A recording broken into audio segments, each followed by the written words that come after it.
میں یہ عرض کر رہا تھا، دیکھو میرے بھائی، اگر اللہ نے آپ میں کوئی اچھی بات رکھی ہے، کسی نیکی کی توفیق دی ہے، تو اس کا بھی استحضار کرنا چاہیے۔ استحضار کا مطلب اس کے بارے میں ہمیں سوچنا چاہیے، اس کی ہم قدر کریں، اس پہ اللہ کا شکر ادا کریں۔ یہ نہ دیکھیں سب روزے رکھنے تو ہم نے رکھ لیا تو کیا ہو گیا، بھائی سب کا نہیں پتا، ہم تو نالائق ہیں یار، سب تو بہت نیک ہیں، وہ تو رکھ سکتے ہیں، ہم جیسے نالائق کو اللہ نے توفیق، میرا جو اللہ سے معاملہ ہے مجھے کیا پتا آپ کا کیا معاملہ ہے، میں تو اپنا معاملہ دیکھوں گا۔ تو ہمارے نبی اپنے آپ کو موٹیویٹ کیسے کرتے تھے؟ رہب الظما، پیاس چلی گئی، وابتلت العروق، رگیں تر ہو گئیں، وثبت الاجر انشاء اللہ، اور اللہ نے چاہا تو اجر ہمارے اعمال میں لکھ دیا گیا، اجر لکھ دیا گیا ہے۔ تو اس سے انسان کو اگلے دن دوبارہ روزہ رکھنے کا حوصلہ ملتا ہے۔ اور گناہ میں الٹا،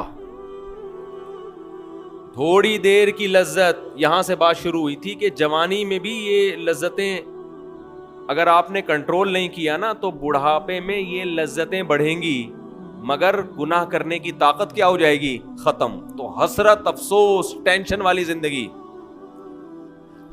تو اس لیے جوانی میں اپنے آپ کو نیکی کا عادی بنا لو، اس سے بڑھاپا بڑا خاندانی گزرے گا، اللہ اللہ کی بڑھاپے میں توفیق ملے گی۔ جوانی میں تسبیح کی عادت ڈال لو، سمجھتے ہو؟ نہیں آ رہی سمجھ میں؟ جوانی میں کیا عادت ڈال لو؟ تسبیح کی۔ نبی صلی اللہ علیہ وسلم نے فرمایا، صحیح بخاری کی آخری حدیث، کلیمتانی خفیفتانی علی اللسانی ثقیلتانی فی المیزان حبیبتانی الی الرحمن سبحان اللہ وبحمدہ سبحان اللہ العظیم۔ دو کلمات زبان پہ بہت ہلکے، ترازو میں بہت بھاری، اور رحمان کو بہت محبوب۔ ایک سبحان اللہ وبحمدہ، دوسرا سبحان اللہ العظیم۔ یہ آپ نے اگر جوانی میں اپنے آپ کو ذکر کا عادی بنا دیا، بڑھاپا بڑا اچھا گزرے گا۔ ہماری مسجد میں ایک بزرگ ہیں، پابندی سے تراویح پڑھتے ہیں، آج فجر میں پتا چلا کہ روزانہ 20 پارے تلاوت کا معمول ہے۔ میرا خیال ہے 70 سال عمر تو ہوگی، 70 سال میں روزانہ کتنے پارے پڑھ رہے ہیں؟ 20۔ کیا یہ عادت انہوں نے بڑھاپے میں ڈالی ہے؟ بڑھاپے میں اتنی ہمت نہیں ہوتی، یہ عادت کب سے پڑی ہوئی ہوتی ہے؟ جوانی میں روز 20 نہیں پڑھتے ہوں گے، 2 پڑھتے ہوں گے، 3 پڑھتے ہوں گے، لیکن جیسے جیسے عمر بڑھ رہی ہے وہ تعداد کم ہونے کے بجائے بولو وہ شوق بڑھتا چلا جا رہا ہے۔ عین ممکن ہے کچھ دنوں کے بعد یا چند سالوں کے بعد صحت اجازت نہ دے، عین ممکن ہے، لیکن شوق تلاوت کا کم ہونے کے بجائے بڑھے گا، اور اللہ اجر کس پہ لکھے گا؟ شوق پہ۔ حدیث میں آتا ہے کسی کا کوئی معمول تھا، صحت خراب ہونے کی وجہ سے معمول چھوٹ گیا تو اللہ اس کے اعمال میں وہ نیکی لکھتے رہتے ہیں۔ جیسے کسی نے ہمیشہ رمضان میں روزے رکھے ہوں، بڑھاپا آ گیا، شوگر، بیماریوں کی وجہ سے روزہ نہیں رکھ پا رہا، تو اب یہ تھوڑی کہ اللہ اس کا اجر ضائع کریں گے، اللہ کہیں گے تو نے ہمیشہ رکھے ہیں، اب مجبور ہے تو میں تیرے اعمال میں روزے لکھتا چلا جاؤں گا۔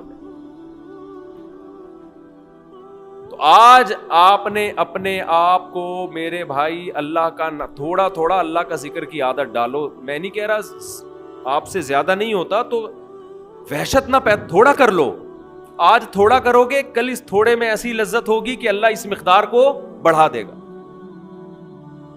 حدیث میں آتا ہے سبحان اللہ والحمد للہ ولا الہ الا اللہ واللہ اکبر، یہ کلمات احب الی اللہ مما طلعت الشمس او کما قال صلی اللہ علیہ وسلم۔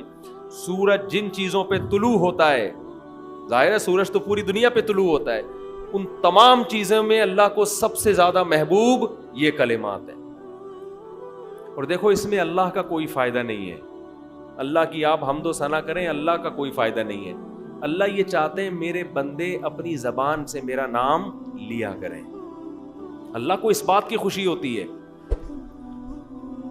ہمارے حضرت ایک شعر پڑھا کرتے تھے, یہ جو اہل اللہ ہوتے ہیں نا, ان کو ذکر کی بڑی عادت پڑ جاتی ہے. بار بار اللہ کا نام لیتے لیتے نا, شروع میں تو انسان کو عادت نہیں ہوتی, جب نام لیتا ہے اور بار بار ذکر, تو پھر اس کا ٹائم اللہ کے ذکر کے بغیر پاس نہیں ہوتا. پھر اس کو ایک کمی محسوس ہوتی ہے.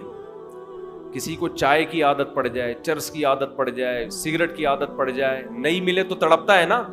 تو جس کو ذکر کی عادت پڑتی ہے نا, اس کو جب ذکر کا ٹائم نہ ملے تو اس کا دل پریشان ہوتا ہے, اس کو اللہ کے نام میں ایک چسکا آنے لگتا ہے. لیکن یہ پہلے دن نہیں ہوگا, عادت ڈالنی پڑے گی. تو روز آنا اس کا معمول بنا لیں, 100 دفعہ صبح 100 دفعہ شام تسبیح کا معمول بنا لیں. اس سے کیا ہوگا, ابھی شاید دل نہ لگے آپ کا, لیکن جیسے جیسے عمر بڑھے گی اللہ کے نام کا چسکا لگنا شروع ہو جائے. بڑھاپا بہت اچھا گزرے گا, اللہ کو یاد کر کے گزرے گا. کھوپڑی شریف میں بات آ رہی ہے کہ نہیں آئی؟ اور اگر ہر وقت دنیا کے تذکرے کرتے رہے نا, ہر وقت ویڈیو گیم لے کے بیٹھے ہوئے, پب جی کھیل رہے ہیں, سانپ والا, اب تو سانپ والا ختم ہو گیا, اب آ رہا ہے سانپ والا. نوکیا میں آتا تھا, سانپ لمبا ہوتا جا رہا ہے, اس کو پتہ نہیں فضول ٹائم ویسٹ کر رہے. ہم پریشان ہوتے ہیں یار, ہمارے پاس کاموں کو نمٹانے کا ٹائم نہیں ملتا. ہم تو چاہ رہے کاش یہ دن 24 گھنٹے کے بجائے 48 گھنٹے کا ہو جائے. اور لوگ کیا کر رہے ہیں کہ وہ باقاعدہ ارادہ کر کے ضائع کر رہے ہیں ٹائم. ہمارے تو کام نہیں نمٹتے. جب ہم رات کو سونے کے لیے لیٹتے ہیں تو کہتے ہیں یار آج کا دن بھی گزر گیا اور کام ویسے کے ویسے ہی. اور ادھر باقاعدہ ارادہ کر کے جو ہے نا ٹائم ضائع کیا جا رہا ہے کہ چلو ٹائم ویسٹ کرتے ہیں. ایسی چیز میں ٹائم گزر جائے نا جو ذہنی تفریح کا ذریعہ بنے تو بھی ٹھیک ہے. گپ شپ لگا لو دوستوں کے ساتھ بیٹھ کر. یہ کیا ہے یار, دماغ کو خام خواہ کا تھکا رہے ہو بیٹھ کے.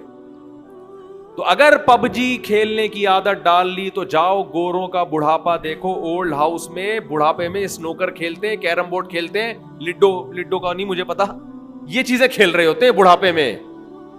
اور ہمارا بوڑھا بڑھاپے میں ایک دن میں 20 پارے ختم کر رہا ہے. سمجھتے ہو کہ نہیں؟ وہ نماز میں دل بہلا رہا ہے, وہ تہجد میں اس کا ٹائم گزر رہا ہے. کوئی ویڈیو نہ بنائے, لکھا ہوا ہے نا. تو یہ کیسی عجیب بات ہے. آپ جائیں وہاں, ایک صاحب نے مجھے کہا کہ میں نے یورپ میں بڈھی عورتوں کو دیکھا, بڈھی عورتیں 5-6 بڈھی عورتیں بیٹھی ہوئی اور جوا کھیل رہی ہیں, تاش کھیل رہی ہیں. کہہ رہے مجھے یاد آیا یار ایک ہماری بوڑھی ہیں, ہماری بوڑھی عورتیں مصلے پہ بیٹھی ہوتی ہیں, اللہ اللہ کر رہی ہوتی ہیں, آخری وقت اللہ کا نام لے کے گزار رہی ہوتی ہیں. اور ایک ہی بڑھیاں ہیں اور کیا کھیل رہی ہیں, تاش کے پتے. اچھا لگتے ہیں بڑھاپے میں یہ. ہمارے بوڑھے کو دیکھو, آدمی کا دل چاہتا ہے اس سے دعا کروائے کہ بابا جی میرے بھی سر پہ ہاتھ رکھ. جو تاش کھیل رہی ہو بیٹھ کے, اس بڈھی سے دل چاہے گا؟ اسے تو آدمی نصیحت کرے گا کچھ اور کر لے. تھوڑے دنوں میں اتنا راشا آئے گا نا ہاتھوں میں تھوڑے دنوں میں کہ ایک پتے کے بجائے 2 گر رہے ہوں گے, 2 پتے ایک ساتھ گر رہے ہوں گے. تو اس لیے کارآمد بنا لو, کچھ تھوڑا بہت اللہ کا نام لے لیا کرو. تمام دوائیں بچوں کی پہنچ سے